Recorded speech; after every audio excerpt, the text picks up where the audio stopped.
Welcome into this episode of This Week in Hockey East. I'm Bridgette Prue here with Eric Galanti. Well, it's the final weekend of the men's regular season and the Women's Hockey East Championship weekend. So let's start there. The two teams that have been 1-2 in the women's side of Hockey East all year will meet up in the final as UConn takes on Northeastern. So let's start with a look back at the semifinals before we preview this matchup. Starting with UConn, they put up 6 goals in each of their playoff games this season. They started with a 6-1 win over Maine. Next, it was a 6-1 win over the 4-seed Holy Cross on Tuesday. Yeah, and I think it's the fact that the scoring's been so spread out that's the most impressive thing, right? Joseph Fobic scores, Woodworth scores, Christina Walker scores, and Julian Pellerin each have 2 goals in the playoffs, right? And so they're really relying on their depth. And when you're talking about a game where, we're going to be talking about the goaltenders, that depth might be really, really important and an advantage for UConn as they try to beat Northeastern for the first time. But this is the crazy thing with Tia Chan, right? How many times have we shown you videos saying this might be the save of the year? I feel like there's a new one every single week with her. She makes a couple of unbelievable stops there. She's so impressive in net and once again turned in an all-world performance in the victory over Holy Cross. And no surprise that she's a major part of why UConn is playing in the final once again. And they'll take on a Northeastern team, Bridgette, that you were there and saw beat Vermont 3-1 in their semifinal. Yeah, Northeastern back to the 1 seed again this year. 6-seed UVM. It was a 3-1 win for them at Walter Brown Arena. Some key moments and some key players, I think, to look back on that game. Jules Constantinople, she scored this bomb from the point all the way up at the blue line. Kind of a crazy long-distance shot that finds its way into the net. She opens the scoring up, and that was really where the momentum started for Northeastern. Then the second goal was Morgan Jackson capitalizing on a bad turnover. The UVM defenseman just popped the puck right out in front of the net, right to her tape, too. She just finishes that to make it 2-0. And then an insane odd angle goal from Eloise Caron. She just roofed it from a spot that you shouldn't possibly have an angle to score from, but she found the back of the net. So it was 3-1 at that point. And another key moment of that game was Lily Shannon, the captain, making a save. She stepped in behind Janssen, who was a little bit out of position for a moment, blocked a shot. And so the momentum just kept building with all of those reasons for Northeastern. But I think we do need to focus on the goaltending in that game as well. Lisa Janssen has been fantastic so far this playoffs. Yeah, and she's our Jersey Mike's the sub above player of the week. 39 saves first in the 2 overtime win over BU, and then 20 saves against UVM on Tuesday night. And she was just named a top 12 finalist for goalie of the year for the second year in a row.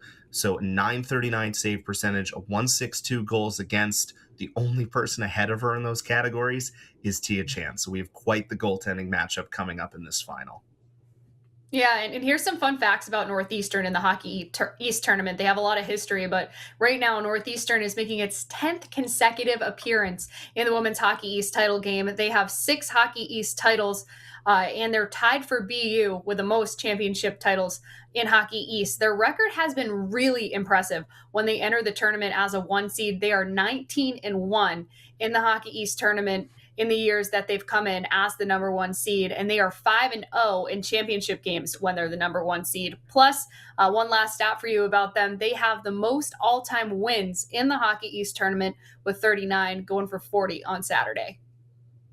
And they are the one, and Northeastern is the 1 seed, but of course, with the situation with Matthews Arena, this game is going to be taking place in stores. Puck drop 3:30 on Saturday on ESPN News. And it's about, can UConn get over the hump now against Northeastern, right? Northeastern got them a few times in the regular season. The last year in the Hockey East tournament, it was Northeastern beating UConn in the semifinals. The year before that was when UConn beat NU 1-0 late in overtime on a goal by Megan Woodworth. That was their first appearance in the NCAA tournament. So can UConn get over the hump? That's the big story. Yeah, it feels like we could have a similar game, right? Elite goaltenders, low scoring or close game, similar to the matchup they had in the championship game 2 years ago. Yeah, should be a lot of fun. So UConn and Northeastern, 3:30 on Saturday. There's plenty more to talk about, though. The final week of the men's regular season. Maybe the hottest team going in is BU and the weekend they put together, sweeping their rival. We're going to talk with Jonathan Morello coming up next, right here on This Week in Hockey East. Welcome back to This Week in Hockey East. We're joined by BU forward John Morello. John, this interview brought to you by Boston Harbor Hotel. Plan your weekend getaway today at bostonharborhotel.com and experience Boston's best waterfront views. Nice to have you with us, John. Got a lot of questions about your season this year as a freshman, how things are going for you, and also want to touch on being a Bruins prospect in Boston and what that's been like for you. So I'll start there.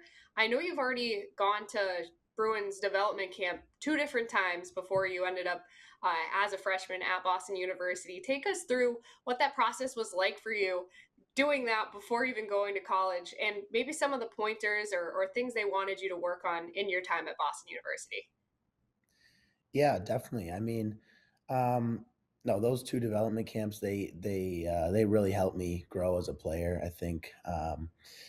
Yeah, I learned a lot of different things from different players, from the development staff, from coaches, and obviously, I mean, they selected me because I'm a two-way forward, a power forward. I like to drive the net, play heavy, and so I think they kind of just wanted me to, embrace that in my time at Boston University.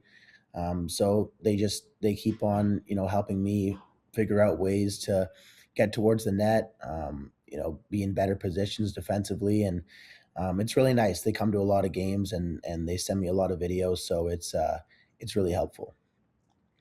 Yeah, I was going to ask how much you actually get feedback. I've seen Adam McQuaid there. I know he's very involved in kind of going to, I mean, luckily for him, around the Boston area right now, a lot of you guys are. But yeah, so is that something that happens on a weekly basis that you might hear from one of those guys?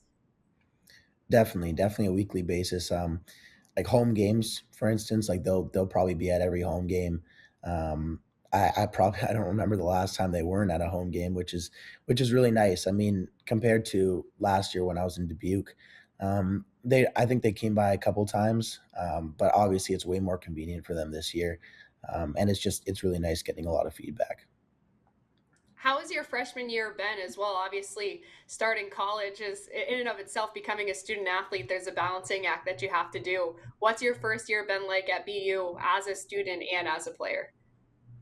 Yeah, it's been really good. I feel like I've adjusted to it pretty well. Obviously, the first semester I think was a little bit of a change coming back in school. Obviously, I took 1 year off school, so getting back into school was a bit of an adjustment. But I felt second semester going into it, I think I was really comfortable and I knew what to expect out of myself, my teammates, and then just out of school as a whole. And yeah, I think it's been pretty good. What's your major, by the way? I always like to ask. I'm a business major. Oh, nice. All right. That's my degree as well. Oh, I really? wanted to talk to you about, yeah, I have a business degree as well. So Pandolfo, your head coach, Jay Pandolfo, has mentioned multiple times after games, in weekly press conferences that your line and you have been some of the most consistent players throughout the season, kind of bringing the same thing night in, night out. What are those things that he's kind of praised you for, that you guys have been doing well? Yeah, I think it's just honestly some of the basic things that he's been kind of preaching to us the whole year, like being hard on the forecheck, having good sticks, in the neutral zone, the right positioning defensively, not cheating the game. I think that's something um, that we've been good at probably the whole year. And I think recently as a team, especially this past weekend against BC, I think we were really good defensively. We were really good on the forecheck, and that's why we had the success that we did. So I think just us buying in as a whole team is something that could really take us far. So Yeah, big weekend for you guys last weekend. Sweep over BC, outscored them 8-2. Seemed like, especially from just the beginning of that weekend, coming out of the bye week, you guys had a lot of energy. Do you feel energized at this point in the year? Maybe the bye week helped you guys kind of focus and get on track. Is that where you're feeling your games at as a team? yeah, I mean you hit it right on. I think we're really energized as a team. The bye week, I mean, it was almost kind of weird not playing a game that weekend, but I think it was really helpful for us. We got to work on, coming together as a team. We got to work on some things that maybe haven't gone that great for us this year. And so we brought it into BC, and yeah, we got the sweep, which was amazing.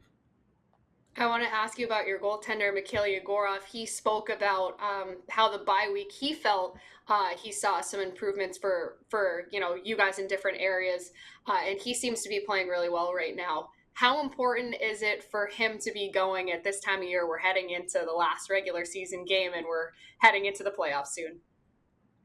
Yeah, I mean, obviously really important. He's our backbone. And this weekend he was unbelievable. I mean, he stood on his head. I think that second game, I think they should have had probably a few more goals. And he really saved us there. So definitely really important. But we have to be good in front of him. We have to support him.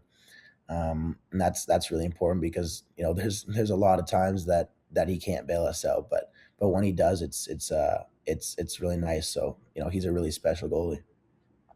And playoffs right around the corner. Final question, just how do you think some of the adversity that you guys have gone through this season and some of the adjustments you've been able to make kind of in response to that can help you during the playoffs? Yeah, I think the adversity was amazing for us. I think if we went through this whole season where we were just maybe ranked top five team, not really losing many games, then we go into playoffs and deal with adversity there. I mean, what can you do? It's one game, and you're out if you lose it. So I think it's important that we dealt with adversity early, especially going down in games. Going into the third period down, I think we know how to bounce back now. Maybe early on we got a little down on ourselves when we were losing early, but I think now we know how to climb back as a team. So that's really important going into the playoffs, and I think that'll help us for sure. Well, thank you, John, so much for taking some time to talk to us this week. Good luck this weekend. And when we come back, we'll talk more about the final weekend of games on the men's side next on This Week in Hockey East. Welcome back to This Week in Hockey East. It's time to talk about the men's bubble picture for the playoffs in the final day of regular season games. So let's start there. Really want to dive into some of the Hockey East teams on the NCAA bubble, but we got so many questions about who's in, who's out, right, Eric? I know you answer these questions all the time. What does my team need to do to be a lock in this NCAA tournament? So the one thing we do know is Providence is in. If you're a PC fan, you can relax. They're in. Everything else has to do with seeding as they clinched that number one seed in the Hockey East tournament for the first time in program history this weekend. Yeah, really excited for them, and it'll be great to watch them in the tournament. They're in, and they really can't move a lot, which is what's kind of interesting about this. Greater than 99% chance to make the tournament. They're in a pack of teams right around a 2 seed line right now. The 4 teams that are the projected 1 seeds are pretty far ahead in the NPI right now, so it would be tough to get up there, but the path would start with a win over UConn this weekend. But it's like you said, it's everything else that becomes interesting here. Yeah, the interesting part is when it gets to that next layer, the next tier of Hockey East teams below Providence College. So let's look at where those teams are right now on the NPI bubble. Basically, you have 4 Hockey East teams that are in position that they could still get an at-large berth without winning the conference championship game. So that's BC, UConn, UMass, Maine. But Eric, it's really a shrinking bubble right now. Yeah, there's a reason that we're showing you 12 through 21, right? The top 11 teams are basically already locked in the tournament, right? From Duluth up. That tournament probability we're showing you is from a website, playoffstatus.com. That's an all-encompassing number that puts together your chances of winning your conference, your chances of being of an at-large, your chance of your spot being taken away because of a bid stealer. So 11 teams right now have greater than 99% odds to make the tournament. And then Atlantic Hockey and CCHA has to get one of the spots. So there's really only kind of 3 spots available right now. And one of those could potentially be going to Wisconsin. We'll get to that in a second. The other thing that's interesting is this group of teams are the only teams left that could win out, lose their conference final, and still have a chance to make it. Anyone below 22 would have to win their conference tournament to get in. But the other big point I think is important, Bridgette, is that a lot of people were wondering, why did UMass move down despite having a really good week, which they did, a win and a tie against UConn? But their actual NPI number moved closer to where UConn is at the 15 spot. That's why UMass's odds to make the tournament right now are better than some of the teams ahead of them in Maine and Bowling Green. So I wanted to make sure we get that point across, that UMass did move closer to the field, even though they're number 20 right now. But you see how many CCHA teams are on there, which is going to make the CCHA tournament fascinating and something that folks have to watch to see, are they going to get 2 teams in? Are they only going to get 1 team in and just get their automatic qualifying spot? Because again, that could steal some spots. But let's talk about Wisconsin really fast. Yeah, let's look at what they're doing and how it affects Hockey East. So Wisconsin plays at Penn State, and a Wisconsin win could push them closer to a lock. So if you're a Hockey East bubble team fan, you're rooting for them to get losses in this final weekend, because they would be taking a spot from one of your teams. Yeah, the available points by beating Penn State on the road would really push them up. So that's a spot that would potentially go away. Let's start with how Maine and UMass could potentially get in this tournament. Why does UMass have better odds than Maine right now, despite being below them?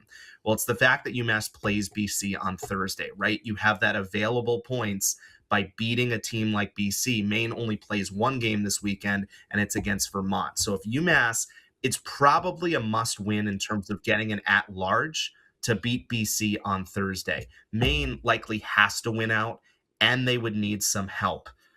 If they got all the way to the conference final, they're given about a 33% chance to make the tournament if they were to lose the conference final.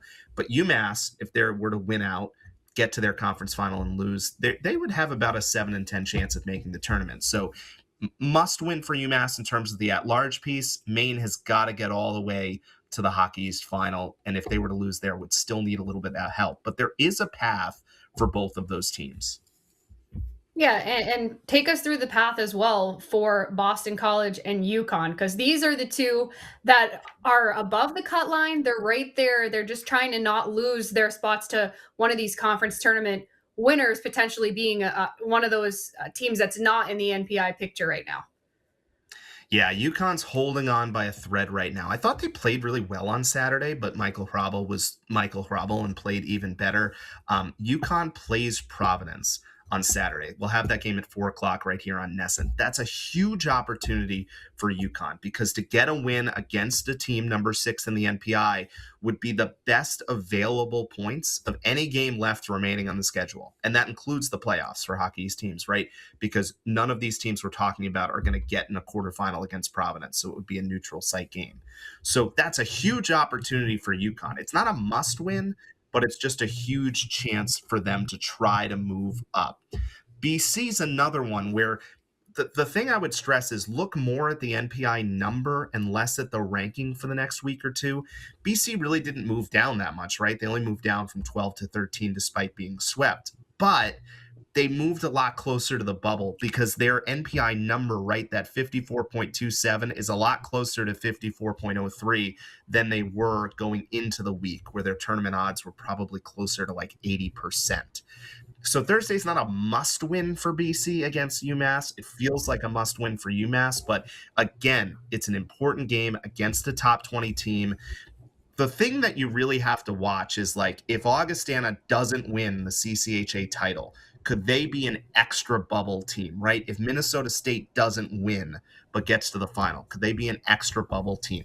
Those are all things that could steal spots from Hockey's team. So those are the things that you really have to watch for over the next week. It's all about that opportunity cost, basically, with some of these games. So we mentioned it, UConn Providence on Saturday, BC, they'll have Northeastern on Saturday. We'll have that game at 7 for you. And we'll also have the BU Terriers against Lowell. That'll be a 6 o'clock start on Saturday as part of a triple header of games here on Nesson to finish out the regular season. So that's hopefully somewhat of an explainer on where things are, but we'll talk plenty about it the next couple of weeks. More to come on our show is up next. We continue on, presented by Boston Children's Hospital. Boston Children's, where the world comes for answers.